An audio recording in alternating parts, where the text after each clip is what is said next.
அந்த மணி management fund மேனேஜ்மெண்ட்டில் யார் கில்லாடி அப்படின்னா செந்தில் பாலாஜி. ஸோ அவரை நீங்கள் என்றைக்கு நீங்கள் பிளாக் பண்ணுறீங்களோ அப்போ திமுகவோட மொத்த அந்த செயல்பாடுகளையும் உங்களால் பிளாக் பண்ண முடியும். டிஎம்கே உடனடியாக அழிவதற்கு வாய்ப்பில்லை, அதுக்கு கொஞ்ச நாள் வேணால் ஆகலாம். பட் இப்போதைக்கு அதிமுகவுக்கு அது மிகப்பெரிய பிரச்சனையாகத்தான் இருக்கும். திருக்குறள் ஒரு நூலை கட்டி மற்ற எல்லா நூல்களையும் அழிச்சிட்டு திருக்குறள் அழித்தது ஈஸி, ஏன்னா ஒரே நூல் தான். அதே போல தான் முருகனும். முருகனுக்கு எத்தனை வழிபாட்டு தினங்கள் இருக்குது, கிருத்திகை இருக்குது, சஷ்டி இருக்குது, இன்னும் எவ்வளோ நாட்கள் இருக்குது. அது எதையும் எதுவும் பேர் கூட சொல்ல மாட்டாங்க. தைப்பூசம் 3 மட்டும் தான் கையில் கொடுப்பாங்க. பிரம்மச்சாரியெல்லாம் நம்ம இலக்கியத்திலேயோ அல்லது ஆன்மீகத்திலேயோ வேதத்திலேயோ எங்கேயுமே சொல்லவே இல்லை. சென்னையில் இருக்க கோயில்கள்லேயே சித்தி புத்தியோட விநாயகரை பல இடங்களில் பார்க்க முடியும். பை த பீப்பிள் நேயர்களுக்கு வணக்கம். பல்வேறு அரசியல் பொருளாதார சமுதாய பிரச்சனை அலசக்கூடிய நிகழ்ச்சியில் இன்று நம்மிடையே அரசியல் விமர்சகர் அருண்மொழி வந்திருக்காரு. வணக்கம் சார். வணக்கம் சார். சார், இப்போது இன்றைக்கி கரூரில் பல்வேறு விஷயங்கள் பேசியிருக்கார்.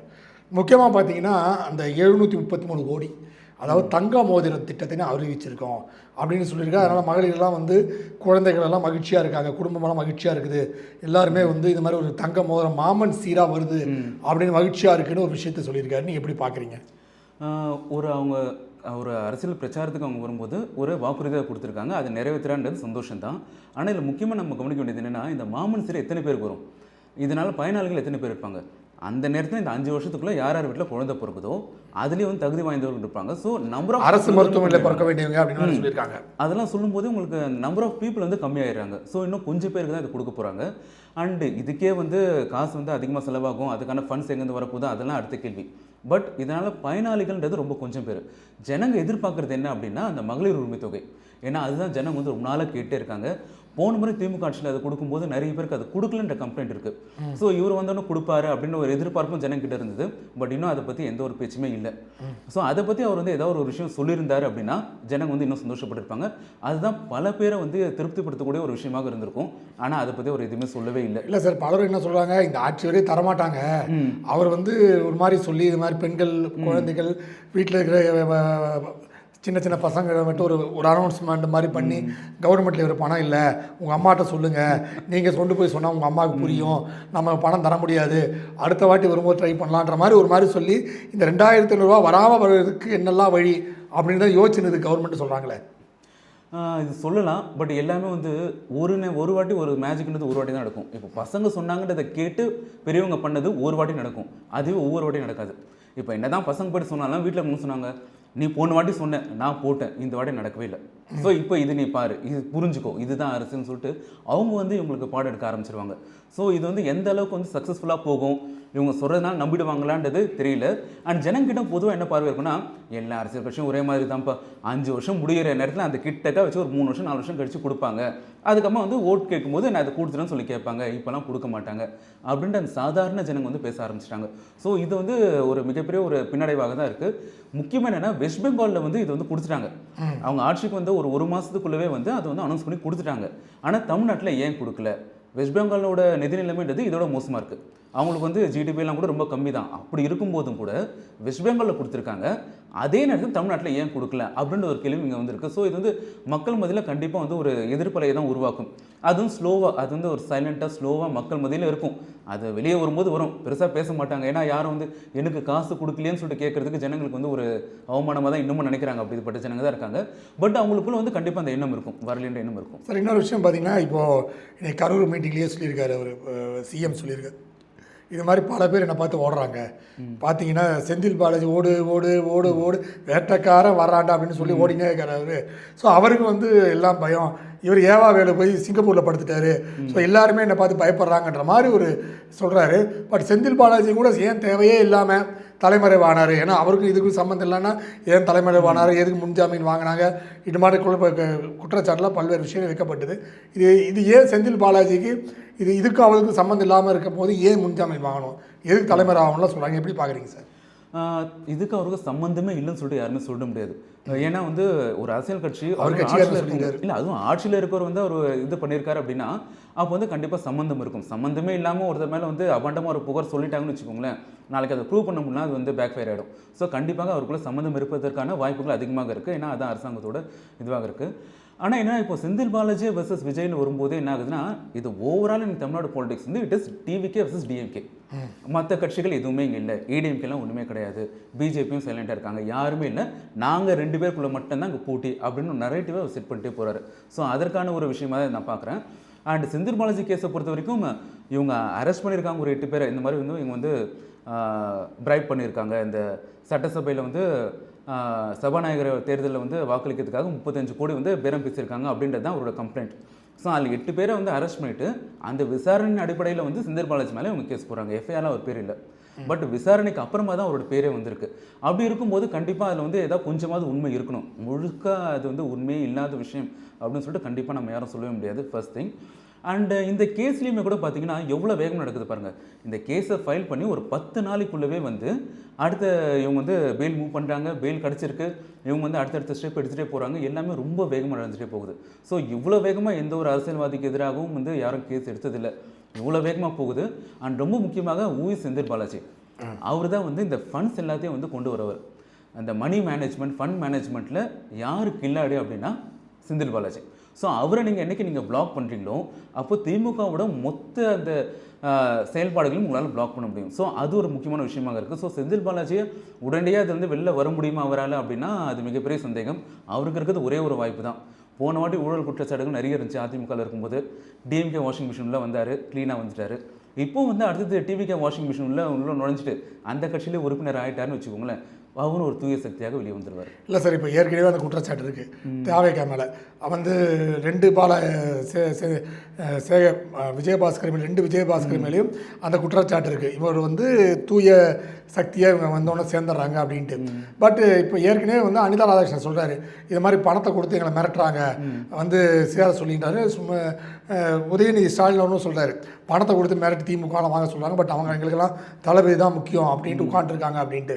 பட் இந்த சூழ்நிலையில் டிவிக்கே இப்போ வந்து செந்தில் பாலாஜி போய் சேர்ந்தால் ரொம்ப ஒரு மோசமான சிக்னலாக இருக்கும். டிவிக்கில் போய் அவர் சேர்ந்துட்டாங்கன்னா மறுபடியும் மோசமான சிக்னலாக இருக்கும். பட் எனக்கு தெரிந்த அளவில் பார்த்தீங்கன்னா பல்வேறு பிரச்சனை என்ன சொல்கிறாங்கன்னா, அவர் பிஜேபியில் சேர்வதற்கான வாய்ப்பு கூட இருக்கிறது.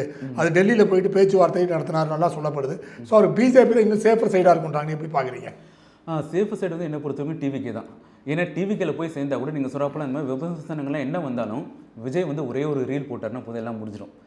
இவர் வந்து நல்லவர்னு சொல்லிட்டு ஒரே ஒரு அவர் ஸ்டைலில் ஏதாவது ஒரு ரீல் பண்ணி ஏதாவது ஒரு மேஜிக் பண்ணி பண்ணிட்டான்னு வச்சுக்கோங்களேன், ஒரே நாளாக அந்த பிரச்சனை முடிஞ்சிடும். ஜனங்க அதை பற்றி கேட்க மாட்டாங்க.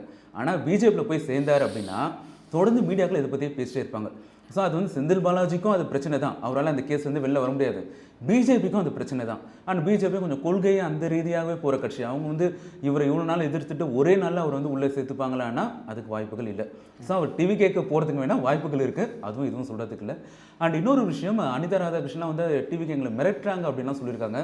பட் உண்மையிலேயே வந்து அனிதா ராதாகிருஷ்ணன் மிரட்ட முடியுமா? அந்த மாதிரி பெரிய ஆளுங்க, அதுவும் டிஎம்கேல இருக்க ஒரு பெரிய சீனியர் மினிஸ்டர் இவர் புதுசாக வந்திருக்க ஒரு கட்சி வந்து மிரட்ட முடியுமான்றது தெரியல. மேபி ஆசை காட்டியிருக்கலாம், உங்களுக்கு இந்த பதவி தரேன், இவ்வளோ தரேன், அந்த மாதிரி ஆசை காட்டியிருக்கலாம், அதுக்கு வாய்ப்பு இருக்குது. பட் மிரட்டி இருக்க முடியுமான்றது சந்தேகமாக தான் இருக்குது. சார், இப்போது திமுக அதிமுக தொடர்ந்து அதிமுக தான் ரொம்ப கலைஞ்சு போயின்னு இப்போ அடுத்து திமுகவும் கொஞ்சம் கொஞ்சமாக ஒவ்வொரு செங்கலாக உருவிட்டு இருக்காங்க. ஸோ இந்த பாதிப்பு அதிமுகவை விட திமுக அதிகமாக இருக்குமா இல்லை அதிமுக அதிகமாக இருக்கா அது பாதிப்பு? ஆக்சுவலாக அதிமுக பொறுத்த வரைக்கும் ஜெயலலிதா அவர்களுக்கு அப்புறமாவே வந்து அவங்க கட்சி வந்து அழிஞ்சிரும். இன்னும் வந்து 1 மாதம் இருக்குமா, 6 மாதம் இருக்குமா, இவங்க ஆட்சியும் போயிடும், கட்சியும் உடஞ்சிரும் அப்படின்னு தான் எல்லாருமே அவரோட சொல்லிட்டு இருந்தோம். ஆனால் இவ்வளோ நாள் அவங்க தாக்கு பிடிச்சாங்கிறதே பெரிய விஷயம். 5 வருஷம் ஆட்சியை கம்ப்ளீட் பண்ணியிருக்காங்க, ஆட்சி இல்லாமல் 5 வருஷம் இருந்திருக்காங்க, அதுவே வந்து பெரிய சாதனை தான். அதுக்கப்புறமா இப்போ உடஞ்சிட்டு வருது. 2016 உடைய வேண்டிய கட்சி 10 வருஷம் கட்சி இப்போ உடஞ்சிட்டு வருது. இது எப்போ நடந்திருக்க வேண்டியது, லேட்டாக நடக்குது, அவ்வளோதான் ஒன்று.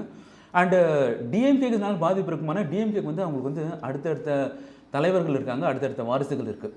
ஸோ அவங்களுக்கு வந்து உடனடியாக ஒரே நாளில் அந்த கட்சி மொத்தமாக உடஞ்சிருமா அப்படின்றதுக்கான வாய்ப்புகள் ரொம்ப கம்மி. ஏன்னா அவங்களோட ஈகோ சிஸ்டம் ஸ்ட்ராங்காக இருக்குது. ஒரு கவர்மெண்ட் ஆஃபீஸ்க்கு நீங்கள் போனீங்கன்னா கூட அங்கே எம்ப்ளாயிஸ் எல்லாம் யார் இருப்பாங்கன்னா டிஎம்கே ஆளுங்க இருப்பாங்க. அதிமுக தான் தமிழ்நாட்டை வந்து அதிகப்படியான வருஷங்களை ஆட்சி பண்ணியிருக்கு. ஆனாலும் இன்றைக்கும் வந்து ஒரு அலுவலகம்னு போனீங்கன்னா அங்கே இருக்க ego system DMK ego system. So ஒவ்வொரு இடத்துலையும் ஒரு அரசு அலுவலகத்துலேருந்து ஒரு எந்த ஒரு இடத்துல பார்த்தீங்கனாலும் அங்கே வந்து டிஎம்கேவோட அந்த ஈகோ சிஸ்டம் தான் இருக்குது. அண்ட் கட்சியும் வந்து எல்லா இடத்துலையும் ஊடுருவி இருக்குது. அவங்க வந்து அந்த அரசியல் மட்டும் இல்லாத அவங்களோட கல்வி நிறுவனங்கள், அப்புறம் வந்து அவங்களுடைய பிஸ்னஸ், இது எல்லாத்துலையும் ஊடுருவி இருக்காங்க. ஸோ அவங்கள வந்து அவ்வளோ ஈஸியாக அழிச்சிட முடியாது. ஸோ அண்ட் விஜய் சொல்கிறது கூட பாருங்கள், ஏற்கனவே சொன்னது போல் விஜய் வர்சஸ் டிஎம்கேன்ற ஒரு அந்த நெரேட்டிவ்குள்ளே தான் போகிறாங்க. அதனால் டிஎம்கே உடனடியாக அழிவதற்கு வாய்ப்பில்லை, அதுக்கு கொஞ்ச நாள் வேணால் ஆகலாம். பட் இப்போதைக்கு அதிமுகவுக்கு அது மிகப்பெரிய பிரச்சனையாக தான் இருக்கும். ஏன்னா அவங்களோட தலைவர்கள் எல்லோரும் ஒருத்தராக போயிட்டே இருக்காங்க. அண்ட் ஓட் பேங்க்னு ஒன்று ஸ்ட்ராங்காக இருக்குது. ஆனால் அந்த ஓட் பேங்க் வந்து இன்னும் எத்தனை நாளைக்கு இருக்கும்? ஜெயலலிதா அவர்களோட பேரையும் எம்ஜிஆர் அவரோட பேரையும் சொல்லிட்டு நீங்கள் எத்தனை நாள் வந்து இன்னமும் ஆட்சி பண்ணிட்டே இருக்க முடியும்? அதை வச்சு எத்தனை நாள் வந்து நீங்கள் வந்து ஜனங்களுக்கு படம் காட்டு இருக்க முடியும்? ஸோ இன்னும் கொஞ்ச நாள் அதை பண்ணலாம். அதற்குள்ளே இவங்க வந்து முக்கியமாக எடப்பாடி பழனிசாமியோ அல்லது அவர்களோ ஜெயலலிதாவோட லீகஸியை அவங்க ஃபாலோ பண்ணணும், எம்ஜிஆரோட லீகஸியை ஃபாலோ பண்ணணும். அப்படி இல்லாமல் திடீர்னு கொஞ்ச நாள் முன்னாடி ஒரு ஒன்றியம்லாம் பேசினார். இப்போ அப்படிலாம் பேசும்போது என்ன ஆகுனா, அந்த ஓட்டர்ஸ் இருக்காங்க இல்லையா, அந்த ஓட்டர்ஸ் தான் மெயின். நமக்கு தலைவர்களோட ஓட்டர்ஸ் முக்கியம். ஸோ அந்த வாக்காளர்கள் என்றைக்கு அவங்கள விட்டு வெளியே போகிறாங்களோ அன்றைக்கி கட்சி அழிஞ்சிடும். ஸோ இப்போ பிஜேபி வளர்ந்துட்டு வருது, அண்ணாமலை வளர்ந்துட்டு வராருன்ற போது இவங்களுடைய வாக்குகளுக்கு இன்னொரு இடம் இருக்குது. நான் இத்தனை நாள் ஏடிஎம்கே போட்டுருந்தேன், இப்போ நான் வேறு ஒருத்தருக்கு போடுவேன், இல்லை டிவிக்கே கூட இருக்குது. ஸோ இன்றைக்கி நான் வேறு ஒருத்தருக்கு போடுவேன் அப்படின்ற ஒரு ஆப்ஷன் இருக்குது. இத்தனை நாள் வந்து ஏடிஎம்கே அல்லது டிஎம்கேன்னு ரெண்டே ஆப்ஷன் வந்து இல்லாமல் இன்றைக்கி இத்தனை ஆப்ஷன்ஸ் இருக்குன்ற போது அவங்களுடைய வாக்காளர்கள் அணிமாறுவதற்கான வாய்ப்புகள் இருக்குது. தலைவர்கள் அணிமாறுவது கட்சிக்கு பலவீனமாக இருந்தாலுமே கூட தேர்தல் என்று வரும்பொழுது அது வாக்காளர்கள் மாற்றம் தான் பெரிய பாதிப்பை ஏற்படுத்தும். சார், இன்னொரு விஷயம் நம்ம பேசும்போது தமிழகத்தில் பார்த்திங்கன்னா முக்கியமான விஷயம் பார்த்திங்கன்னா முருகரை பற்றி இப்போது அதிகமாக பேசக்கூடிய சூழ்நிலை இருக்குது. அதுவும் குறிப்பாக பார்த்திங்கன்னா தமிழகத்தில் வந்து அந்த கருப்பர் கூட்டம் அவங்க வந்து முருகரை பற்றி கந்தசஷ்டி கவசத்தை ஆபாசமாக பேசிய பிறகு முருகன் ஒரு வேல் யாத்திரை போனார். அதுக்கப்புறம் எல்லாருமே வந்து ஸ்டாலினாக இருந்தாலும் சரி, உதயநிதியாக இருந்தாலும் சரி, எல்லாமே கையில் ஒரு வேலை வச்சுக்கிட்டு ஒரு போஸ்ட் கொடுக்கக்கூடிய சூழ்நிலை ஏற்பட்டுச்சு. அதுக்கப்புறம் முருகருக்கான நிகழ்வுகள் அதிகமாக வர ஆரம்பிச்சிது. திருச்செந்தூர் வழிபாடு அதிகமாக போக ஆரம்பிச்சிது. அதுக்கப்புறம் பார்த்திங்கன்னா முருகர் அறுபடை வீடுகளையும் கூட்டம் அதிகமாகிடுச்சு. திருச்செந்தூரில் வந்து அங்கே நைட்டு படுக்கணுன்ற ஒரு சாங்கந்தியம்லாம் ஆரம்பித்தாங்க. திருப்பரங்குன்றம் தீப விஷயம் அது ஒரு பெரிய நிகழ்வாக பார்த்துச்சு. இப்படிலாம் போட்டு முருகரை பற்றி பல்வேறு நிகழ்வுகள் பண்ணிட்டு இருக்கும்போது இப்போ வந்து ஆந்திராவில் முருகன் ஒரு படம் ஜூனியர் என்டிஆர் நடிக்கிறாரு. அதெல்லாம் வந்து மேலே வந்து ஒரு அவர் போஸ்டர்ஸ்லேயும் இதுலேயும் கிடையாது. அந்த ப்ரொடியூசர் வந்து ட்வீட் பண்ணும்போது வந்து born in north and worshipped in South அப்படின்ற விஷயம் வந்துச்சு. அதனால் வந்து பெரிய பிரச்சனைகள்லாம் தமிழகத்தில் முருகரை வச்சு பண்ணாங்க. பட் அது பெருசாக வெடிக்கலை. பட் வந்து சீமான் போன்றவர்களாம் அதுக்கு கருத்து தெரிவித்தாங்க. அதை எப்படி பார்க்குறீங்க நீங்கள்? ஆக்சுவலி இது எல்லாருக்கும் தெரிஞ்ச விஷயம். எல்லாருக்குமே தெரியும் முருகன் எங்கே பிறந்தாருன்னா இமயமலையில் தான் பிறந்தார். ஏன்னா நம்ம வந்து முருகனுடைய பிறப்பை வந்து காட்சிப்படுத்தும் போதே ஒரு சிற்பமாகட்டும் அல்லது திரைப்படங்கள், திருவிழா மாதிரியான திரைப்படங்களாக இருந்தாலுமே கூட இமயமலையில் சிவபெருமான் உட்காந்துருப்பாரு, நெற்றிக்கண்ணை திருப்பாரு, அதுலேருந்து பொறிகள். நம்ம பொதிகையில கூட சொல்கிறாங்களே, பொதிகை ஆற்றில் பிறக்கப்பட்டதுன்னு கூட சொல்கிறாங்களே. இல்லை, பொதிகையில் பிறந்தாருன்ற போல இதுவும் இல்லை. இமயமலையில் தான் அந்த சீன் நடந்தது நம்ம எல்லாத்துலேயுமே இருக்குது. நம்ம வந்து திருமுருகாற்றை படையிலேருந்து எல்லாத்துலேயுமே வந்து அதுதான் சொல்லிட்டுருக்கோம். ஸோ ஒரு திரைப்படமாக இருந்தாலும் சரி, இலக்கியமாக இருந்தாலும் சரி, கோயில் சிற்பமாக இருந்தாலும் சரி, முருகன் எங்கே பிறந்தாருன்னா இமயமலையில் சிவபெருமான் நெற்றிக்கண்ணிலேருந்து பிறந்தாரு தான் நம்ம சொல்லிட்டுருக்கோம். ஸோ அப்படி இருக்கிறது எல்லாருக்கும் தெரிஞ்ச விஷயம். இது ஒன்றும் யாருக்கும் தெரியாத விஷயம் இல்லை. எல்லாருக்கும் தெரிஞ்ச ஒரு விஷயத்தையே இது இல்லை அப்படின்னு சொல்கிறதுக்கு எங்கேருந்து தைரியம் வந்ததுன்னு தெரியல. ஸோ இவங்களோட ஆடியன்ஸ் யார்? ஒருவேளை இன்றைக்கி வந்து எதுவுமே தெரியாத இருக்கவங்க கொஞ்சம் பேர் இருக்காங்களா, அவங்க தான் இவங்களோட ஆடியன்ஸா? ஏன்னா இன்றைக்கி எல்லா விஷயம் தெரிஞ்சவங்க யாருமே இதை ஏற்றுக்க மாட்டாங்க. அப்படின்ற போது இவங்க யாரை நம்பி இதை சொல்கிறாங்க, என்ன தைரியத்தில் சொல்கிறாங்கிறது எனக்கு புரியல. அண்ட் இன்றைக்கி வந்து முருகன் என்னோட முப்பாட்டன் சொல்லிட்டே இருக்காங்க. ஆக்சுவலி இந்த முருகன் மட்டும் இல்லைங்க, நிறைய விஷயங்கள் முருகனாக இருக்கட்டும், திருக்குறளாக இருக்கட்டும், இது எல்லாத்துக்கும் வந்து இவங்க வந்து ஒரு ஸ்ட்ராட்டஜி ஒன்று யூஸ் பண்ணுறாங்க. என்னென்னா, நம்மக்கிட்ட இருக்க ஒரு 100 பொருள் இருக்குன்னு வச்சுக்கோங்களேன். அதில் ஏதாவது ஒரு பொருள் எடுத்துக்க வேண்டியது கையில். இந்த பொருள் தான் நல்லது, ஆஹா வெளியேந்து வந்தோன்னு நம்ம பொருள் சொல்லிட்டான்ப்பா, நம்மளும் சந்தோஷமாக கேட்போம். அப்புறமா இதுதான் எல்லாத்தோட நல்லது, இது மட்டும்தான் நல்லது. அதுக்கப்புறமா இந்த ஒரு பொருளை காட்டி மற்ற 99 பொருளையும் அழிச்சிடுவாங்க. அப்புறமா இந்த ஒரு பொருளை அழிக்கிறது ஈஸி. திருக்குறள் அப்படி தான் பண்ணாங்க. இன்றைக்கி வந்து நம்ம ஆளுக்கு வந்து 7ஆவதுன்னா என்னன்னு தெரியாது, 4 மணி கடிகைன்னா என்னன்னு தெரியாது, இந்த மாதிரி பல நீதி நூல்கள் இருக்குது, எதுவுமே என்னன்னு தெரியாது. நம்ம ஆளுங்க தெரிஞ்ச என்ன திருக்குறள். சரி, திருக்குறள் ஏதாவது சொல்ல தெரியுமா? போனோம்னா 4 அடியார் வரும், அவ்வளோதான். ஆமாம், திருக்குறள் ஒரு 5-6 குறளுக்கு பயனில் யாருக்கும் சொல்ல தெரியாது. அந்த மாதிரி ஒரு சுச்சுவேஷனை உருவாக்கிட்டாங்க. இந்த இடத்துல என்னென்ன நீதி நூல்கள் இருக்குன்னு அந்த பேரே தெரியாத அளவுக்கு ஒரு நிலைமை எனக்கு உருவாயிடுச்சு. இதுக்கப்புறமா திருக்குறள் ஈஸியாக அடிச்சிடலாம். இன்றைக்கி பாருங்கள், சட்டசபையில் கடைசியில் வந்து ஒவ்வொரு சட்டசபைக்கும் திருக்குறள் சொல்லி தான் ஆட்சியாக நம்ம ஆரம்பிப்போம். யாரோட ஆட்சியாக இருந்தாலும் ஆரம்பிப்பாங்க. ஆனால் இந்த வாட்டி திருக்குறள் இல்லை. ஸோ திருக்குறள் ஒரு நூலை காட்டி மற்ற எல்லா நூல்களையும் அழிச்சிட்டு திருக்குறள் அழிக்கிறது ஈஸி. ஏன்னா ஒரே நூல் தான். அதே போல் தான் முருகன்ற ஒருத்தரை காட்டி முருகன் வந்து தமிழ் கடவுள். ஆமாம், தமிழ் கடவுள் வெளியேந்து வந்தோன்னு சொல்லிட்டான்ப்பா, நம்மளும் சந்தோஷமாக கேட்டோம். அதுவும் முருகன் தான் கடவுள், முருகன் மட்டும்தான் கடவுள். அதுக்கப்புறமா மற்றவங்க எந்த சாமியும் கும்பிடாது. என்னைக்கு இவங்க வந்து முருகனை மட்டும்தான் கும்பிடுவேன், மற்ற சாமி நான் கும்பிட மாட்டேன்னு சொன்னாங்களோ அப்போவே இவங்களுடைய அந்த எண்ணம் வந்து வெளிப்பட்டுருச்சு. ஏன்னா நீங்கள் இத்தனை சாமி கும்பிடாது, நீங்கள் வந்து பிள்ளையாரை கும்பிடாத, சிவனை கும்பிடாத, நாராயணனை கும்பிடாது, யாரையுமே கும்பிடாது, நீ கும்பிட வேண்டியது முருகன் மட்டும்தான் அப்படின்னு சொல்லும்போது இவங்களுடைய எண்ணம் என்ன அப்படின்னு கிளியராக தெரியுது. ஸோ இப்போது எல்லா சாமியும் விட்டுட்டு முருகனை மட்டும் பிடிப்பாங்க. அதுக்கடுத்து முருகனையும் அழிக்கிறது ஈஸி. இப்போ முருகன் மட்டும் இல்லை, அடுத்த லெவலுக்கு வந்துட்டாங்க. அடுத்து நம்முடைய காவல் தெய்வங்களை கையில் எடுக்க ஆரம்பிச்சிட்டாங்க. அதுவும் காவல் தெய்வம் விஷயத்துலேருந்து சிறு தெய்வம்லாம் சொல்கிறாங்க. பெருதெய்வம் சிறு தெய்வம்லாம் நம்ம சொல்லவே மாட்டோம். எங்கேயுமே நம்ம இலக்கியங்கள் அப்படி இல்லை, காவல் தெய்வம் மட்டும்தான் சொல்லணும். ஆனால் இவங்களே பெருசு சின்னது இந்த மாதிரியான டிவிஷன்ஸ். அடுத்தது வந்து மூதேவியை கையில் எடுத்துட்டாங்க. தவ்வை அப்படின்னு நம்ம இலக்கியத்தில் இருக்க பேர் தான். ஆனால் தவ்வைன்ற பேரை சொல்லி மூதேவி வந்து ரொம்ப தமிழர்களுடைய கடவுள் அது இதுலாம் சொல்லி நீ மூதேவி மட்டும்தான் கும்பிடணும், நீ வேற யாரும் கும்பிடக்கூடாது. ஸோ இந்த மாதிரி ஒரு விஷயத்த பண்ணுன்னு சொல்கிறது தப்பில்லை. ஆனால் மற்ற விஷயங்களை பண்ணாத அதை விளக்குன்னு சொல்கிறது அவங்களுடைய தீய எண்ணத்தை தான் காட்டுது. ஆனால் முருகனுக்காக இவ்வளோ கொடி பிடிச்சி இவ்வளோலாம் பேசுகிறாங்களே, இவங்களை எத்தனை பேர் திருப்பரங்குன்ற மலைக்காக வந்து பேசுனாங்க? இல்லை, எத்தனையோ முருகன் கோயிலுக்கு இடிஞ்சிட்டு இருக்குது. ஏதாவது ஒரு கோயிலை வந்து அங்கே வந்து திருப்பணி பண்ணணும்னு யாராவது ஒருத்தர் வந்திருக்காங்களா? சீமன் என்னைக்காவது ஒரு நாள் சொல்லியிருக்காரா? இல்லை. இதே போல் திருப்பரங்குன்றத்தில் முருகனுக்கு எதிராக தான் இவங்களாம் பேசிட்டு இருக்காங்க. அப்படி இருக்கும்போது இவங்க வந்து முருகனுக்காக இன்றைக்கி நான் குரல் கொடுக்குறேன்னு சொல்கிறது அப்பட்டமான போய். இன்னும் சொல்லப்போனால் இன்றைக்கி முருகனுக்காக ஒரு படம் எடுக்கிறாங்கன்னா அந்த படத்தை எதிர்க்கிறாங்க. உண்மையாக நம்ம ஓப்பனாக நீங்கள் பார்த்தீங்க அப்படின்னா முருகனுக்காக ஒருத்தர் படம் எடுத்துட்டு இருக்காரு. அந்த படம் வெளிவரக்கூடாதுன்னு சொல்லிட்டு இங்கே இருக்கும் இந்த ஈகோ சிஸ்டம் ட்ரை பண்ணிட்டு இருக்கு. அப்படிதான் நம்ம இதை பார்க்கணும். இவங்க வந்து முருகனுக்காக பேசல, முருகனுடைய திரைப்படத்தை எதிர்க்கிறாங்க அப்படின்னு தான் பார்க்கணும். சரி, இல்லை இப்போ பார்த்தீங்கன்னா முருகர் வழிபாடுன்னு பார்த்தீங்கன்னா நீங்கள் சொல்லக்கூடிய அதே சீமான் இவரெல்லாம் வந்து தைப்பூசம் பண்டிகையாலும் சரி எது இருந்தாலும் சரி அவரும் வந்து வேலேந்தி கோயிலுக்கு போகக்கூடியவர். அவரும் மாலை போட்டு கோயிலுக்கு போவார், பச்சை துணி எடுத்து ட்ரெஸ்ஸை போட்டுப்பார், கையில் வேல் எடுத்துப்பார், அவரும் பாத யாத்திரை போவார். அவரும் முருகரை இப்போ வந்து போஸ்டர்ஸ்லாம் அடிப்பார். ஆனால் என்ன அந்த முருகருக்கு இந்த முருகருக்கு பயங்கர வித்தியாசமாக இருக்கும். இவர் வேற ஒரு முருகரை காமிச்சு தான் முருகர் அப்படின்னு அவர் ஒரு தனியாக ஒரு பிராண்டிங் பண்ணிட்டு இருக்காரு முருகருக்கு. ஸோ அவரும் முருகரை தான் போட்டு பேசிகிட்டு இருக்காங்க. இவர் சொல்லுவதெல்லாம் எங்களுக்கு தமிழ் கடவுள் முருகர், ஸோ எங்களுக்கு வந்து முருகர் தான் எல்லாமே, நீங்கள் வேணால் எப்படி திடீர்னு நார்த்துன்னு சொல்ல முடியும் அப்படின்னு ஒரு விஷயத்தை வைக்கிறாங்க. தமிழ் கடவுள் முருகரை ஏன் நீங்கள் வந்து வட இந்தியா மாற்றுகிறேன்னு குற்றச்சாட்டு இருக்குது. ஏன்னா முக்கியமான விஷயம் பார்த்தீங்கன்னா வடக்கில் போனீங்கன்னா முருகர் அண்ணன் பிள்ளையார் தம்பி, தமிழகத்தில் தான் வந்து பிள்ளையார் அண்ணன் முருகர் தம்பின்ற இந்த மாதிரி ஒரு சிஸ்டமாக இருக்குது. ஸோ இது போன்ற விஷயங்களெல்லாம் அவங்க சொல்லும்போது முருகரை வந்து நார்த்தில் பெரிய அளவு வழிபாடு கிடையாது, தமிழ் தான் வழிபாடு பண்ணுறோம், அதை வந்து இவங்க கொச்சைப்படுத்துகிறாங்கன்னு தான் சொல்ல வராங்க. Okay, to start with again Seeman வந்து தைப்பூசத்துக்கு வெயில் எடுக்கிறான்னு சொல்கிறோம். முருகனுக்கு வந்து எத்தனை வழிபாட்டு தினங்கள் இருக்குது? கிருத்திகை இருக்குது, சஷ்டி இருக்குது, இன்னும் எவ்வளோ நாட்கள் இருக்குது. அது எதையும் எதுவும் பேர் கூட சொல்ல மாட்டாங்க. தைப்பூசம் ஒன்று மட்டும் கையில் பிடிப்பாங்க. மாதம் மாதம் வர கிருத்திகோ சஷ்டியோ அவங்களுக்கு கண்ணுக்கு தெரியாது, கார்த்திகை தீபமும் கண்ணுக்கு தெரியாது. அவங்களுக்கு தெரியுதுன்னா தைப்பூசம்னு ஒன்று, அந்த ஒரு தைப்பூசத்தை வச்சுட்டு மற்ற எல்லாத்தையும் அடிப்பாங்க. அப்புறமா தைப்பூசத்தையும் ஈஸியாக அடிச்சிடலாம். அது ஒன்று. இன்னொன்று நீங்களே சொல்லிட்டீங்க அவங்களுடைய முருகனுக்கும் நம்ம முருகனுக்கும் சம்மந்தம் இல்லை அப்படின்னு. ஏன்னா அவங்களுடைய முருகன் வந்து பல இடங்களில் வந்து அந்த விபூதி கூட இல்லாமல் இருக்கார். கேட்டால் இன்றைக்கி கேட்டால் என்ன சொல்கிறாங்கன்னா அவர் வந்து எங்களோட முப்பாட்டன். ஃபஸ்ட்டு வந்து முருகன் தமிழ் கடவுள்னாங்க, அப்புறம் தமிழ் கடவுள்னாங்க, அப்புறமா அவர் வந்து எங்களோட முப்பாட்டன். இப்போ அவர் மனுஷன் அவர் கடவுள்லாம் கிடையாது, அவர் வந்து சாதாரண மனுஷன். எங்கள் முப்பாட்டன் அண்ணன் நாங்கள் கும்பிட்றோம். இதுக்கம்மா கொண்டா கிருஷ்ணன் முப்பாட்டன் நாங்கள் மரியாதை தான் பண்ணுவோம், கும்பிட மாட்டோம். ஏற்கனவே இப்போ கும்பிடும்போது இப்படிலாம் கும்பிடுறது இப்படி தான் இதை வச்சுட்டு இருக்காரு. அது எங்கேருந்து கற்றுட்டு வந்தான்னு தெரியல. ஸோ இந்த மாதிரி தான் பண்ணிருக்காங்க. ஸோ அவங்க வந்து முருக பக்தர்கள் கிடையாது, நம்முடைய வழிபாட்டு முறைகளை அழிப்பதற்காக தான் அவங்க வந்திருக்காங்கிறது இது வந்து தெளிவாக தெரியுது. அடுத்தது வந்து முருகன் வந்து எங்கே வட இந்திய கடவுளா தென்னிந்திய கடவுளா? கடவுள் வந்து பிரபஞ்சம் முழுசுக்கும் ஒன்று தான். அவர் வந்து வடக்கா தெற்கா ஆந்திராவா கர்நாடகாவா தமிழ்நாடா அந்த பேதம்லாம் எதுவுமே கிடையாது கடவுளுக்கு. ஸோ இந்தியா முழுக்க இல்லை, பிரபஞ்சம் முழுக்கவுமே வந்து ஒரே கடவுள் தான். ஆனால் முருகனோட சிலைகள் வந்து ஏன் தமிழ்நாட்டில் மட்டும்தானே இருக்குது? இவங்க வந்து தொடர்ந்து தமிழ் கடவுள் சொல்லி முருகனை ரொம்ப சுருக்கிட்டாங்க. நீங்கள் ஆந்திராவில் இதை விட அதிகமான முருகன் பக்தர்கள் இருக்காங்க.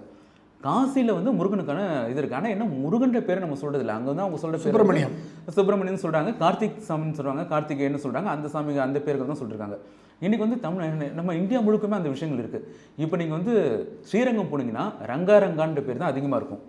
ஆனால் அதுவே மற்ற ஊர்களில் வந்து பாலாஜின்ற பேர் வந்து திருப்பதியில் பிரபலமாக இருக்கும். ஆனால் ரெண்டும் ஒருத்தர் தான். ஒவ்வொரு ஊர்லேயும் வந்து ஒவ்வொரு பேர் வந்து பிரபலமாக இருக்கும். அந்த பேர் தான் பயன்படுத்துவாங்கன்னு இல்லை, அது பிரபலமாக இருக்கும். தமிழ்நாட்டில் வந்து முருகனும் சுப்பிரமணியனும் வந்து பிரபலமாக இருக்குது, கார்த்திகேயனும் இருக்குது. பட் முருகன்றது ரொம்ப பிரபலமாக இருக்குது. அண்ட் தமிழ் கடவுள் முருகன்னா தமிழர்களுக்கான கடவுள்லாம் இல்லை, அவர் வந்து தமிழ் மொழிக்கான கடவுள். தமிழகத்தில் வந்து அவருக்கு அறுபடை வீடுகள் இருக்குது, தமிழ் மொழிக்காக அவர் வச்சுருக்கோம். இப்போ வந்து நம்ம கல்விக்கு சரஸ்வதி, செல்வத்துக்கு லக்ஷ்மி அப்படின்னு வச்சுருக்கா போல தமிழ் மொழிக்கான கடவுளாக தான் நம்ம முருகனை பார்த்துருக்கோம். அவ்வளோதானே தவிர மற்றபடி அவர் வந்து தமிழர்களுக்கு மட்டுமே கடவுள், தமிழ்நாட்டுக்கான கடவுள் அப்படின்னு சொல்கிறது வந்து உண்மை இல்லை. அது வந்து முற்றிலும் பொய்யான ஒரு விஷயம். அண்டு நார்த் இந்தியாவிலையும் பல இடங்களும் முருகன் கோயில் இருக்குது. அண்ட் இதில் வந்து நம்ம மெயினாக பார்க்க வேண்டியது என்னென்னா முருகனை நம்ம எப்படி வழிபடுறோம் அப்படின்றது தான். இப்போ வந்து முருகனை வந்து நார்த் இந்தியாவில் பார்த்தீங்கன்னா வந்து போர் கடவுளாகவே வழிபடுறாங்க. அதனால் அவங்க வந்து தேவியரோட அவங்க வழிபடுறதில்ல, முழுக்க முழுக்க போர் கடவுளாகவே வழிபடுறாங்க. இங்கேயுமே கூட நீங்கள் பார்த்தீங்கன்னா திருச்செந்தூரில் அவர் போருக்கு போகும்போதோ அல்லது வந்து அதுக்கான விஷயங்களை பார்க்கும்போது அவர் வந்து தேவியர்களோடு இருக்க மாட்டார். அதுக்கப்புறம் திருமண குலத்தில் பார்க்கும்போது தான் அவர் வந்து வள்ளி தேவனோடு இருப்பார். அதுக்கப்புறம் மூணாவது இன்னொன்று இருக்காது என்னன்னா, அவர் வந்து ஞான பண்டிதனாக இருக்கிறது. அப்போ வந்து தேவியர்கள் இருக்க மாட்டாங்க. ஸோ 3 விதமாக முருக வழிபாடு இருக்குது. ஒன்று ஞானத்துக்கு ஞான பண்டிதன், அப்போது தேவியர் இருக்க மாட்டாங்க. வீரத்துக்கு போர்க்கடவுளாக பார்க்கும்போதும் தேவியர்கள் இருக்க மாட்டாங்க. ஆனால் எப்போ தேவியர்கள் இருப்பாங்கன்னா, அவர் வந்து ஒரு ப்ராஸ்பரிட்டிக்கான கடவுளாக பார்க்கும்போது, வளத்துக்கான கடவுளாக பார்க்கும்போது முருகனுக்கு தேவியர்கள் இருப்பாங்க. தமிழ்நாட்டில் வளத்துக்கான கடவுளாக அவர் வந்து அதிகமாக பார்க்க ஆரம்பித்தோம். ஆனால் தேவியர்களோடு இருக்கிறது அதிகமாக காணப்படுது. மற்றபடி போர்க்கடவுளும் இருக்கார், தண்டாயுதபாணியும் பல இடங்களில் இருந்துட்டு தான் இருக்கார், இல்லாமல் இல்லை. நார்த்தில் வந்து அவர் வந்து பெரும்பாலும் நம்ம போர்க்கடவுளாகவே பார்க்குறோம். அவர் வந்து தேவியரோட பெரும்பாலும் பார்க்குறதில்ல. அதே போல் பிள்ளையாருக்குமே கூட, பிள்ளையார் வந்து பிரம்மச்சாரியெல்லாம் நம்ம இலக்கியத்திலேயோ அல்லது ஆன்மீகத்திலேயோ வேதத்திலேயோ எங்கேயுமே சொல்லவே இல்லை. சென்னையில் இருக்க கோயில்கள்லேயே சித்தி புத்தியோட விநாயகரை நீங்கள் பல இடங்களில் பார்க்க முடியும். சென்னையில் எங்கள் வீட்டுக்கு பார்க்குற கோயிலே பார்த்தீங்கன்னா சித்தி புத்தி விநாயகர் தான் பார்க்குறோம். ஸோ அவர் வந்து தேவியரோடு தான் இருப்பார். ஆனால் இங்கே என்னென்னா, பெரும்பாலும் வந்து குலத்தோட கரையில் பார்க்குறோம், ஞான கடவுளாக பார்க்குறோம். அதனால் நம்ம பெரும்பாலும் தேவியரோடு இருக்கிறதில்ல. ஆனால் அந்த கோயில்களுமே கூட பார்த்திங்கன்னா மேலே இருக்க சிற்பங்களோ இல்லை தூணில் இருக்க சிற்பங்களோ பார்க்கும்போது தேவியரோடு தான் இருப்பார். அதனால் இது வந்து நார்த்தில் எப்படி, இங்கே சவுத்தில் எப்படி, இது அந்த கடவுள் வேறு, இந்த கடவுள் வேறு, ஸ்கந்தன் வேறு, கந்தன் வேறு, இதெல்லாம் சும்மா, அதெல்லாம் உண்மை இல்லை. ஒவ்வொரு இடத்துலையும் கடவுளை ஒவ்வொரு மாதிரியும் வணங்குறோம். சிதம்பரத்தில் ஆகாயமாக வணங்குவோம், திருவண்ணாமலையில் நம்ம வந்து தீபமாகவே வணங்குவோம். அப்படி ஒவ்வொரு இடத்துல, ஒரு சில இடத்துல வந்து நடராஜராக, ஒரு சில இடத்துல லிங்கமாக வணங்குவோம். ஸோ இது வந்து இந்த வழிபாட்டு முறை வந்து அது வந்து ஹைலி இன்க்ளூசிவ், பயங்கரமாக டைவர்சிஃபைடான ஒரு வழிபாட்டு முறை. ஆனால் இது எல்லாமே தான் இருக்கும். அண்ட் இந்த விஷயங்களில் நமக்கு குழப்பமே இல்லை. சாமி கும்பிட்றவங்களுக்கு ஒரு நாளும் இதில் குழப்பம் வந்ததே இல்லை. யாருக்கு குழப்பம் வருது அப்படின்னா, சாமி கும்பிடாதவன். சாமி கும்பிடாதவன் இன்னும் குழப்பம் வருதுன்னு கூட சொல்லக்கூடாது, குழப்புறாங்க. நம்மளை குழப்புறதுக்காக வந்து இது வேறு, அது வேறு, நார்த் வேறு, சவுத் வேறு, அது இதெல்லாம் வந்து இவங்க சொல்கிறது தான். ஸோ இது எதுவுமே உண்மை இல்லை. உண்மையான முருக பக்தர்கள் எல்லாருமே அந்த படத்தை ஏற்றுப்பாங்க. ஏன்னா நம்ம திருவிளையாடல் படத்துலேருந்து எல்லா இடத்துலையும் பார்க்குறது முருகன் கைலாச மலையில் தான் பிறந்தார். இப்போ நம்ம வீட்டில் கொலுவிலே வைக்கிறோன்னா கூட எங்கே பார்ப்போம், இது கார்த்திகை பெண்களை செட்டு வைக்கிறோன்னா எங்கே இருக்கும், கைலாச மலை இருக்கும். அங்கே பனிமலையில் சிவபெருமன் உட்காந்துருப்பார், கீழே வந்து கார்த்திகை பெண்கள் இருப்பாங்க. ஸோ இது வந்து எல்லாருக்கும் தெரிஞ்ச விஷயம். எல்லாருக்கும் தெரிஞ்ச விஷயத்தை இவ்வளோ ஓப்பனாக வந்து பொய்யாக சொல்கிறாங்க அப்படின்னா அவங்களுக்கு எங்கேருந்து இவ்வளோ தைரியம் வருதுன்றது எனக்கு தெரியல. கண்டிப்பாக சொல்லுங்கள். நேரத்தை ஒதுக்கி பேட்டி எழுதி நன்றி சார். நன்றி. நேரில் மீண்டும் அடுத்த நிகழ்ச்சியில் சந்திப்போம். அதுவரை நன்றி, வணக்கம்.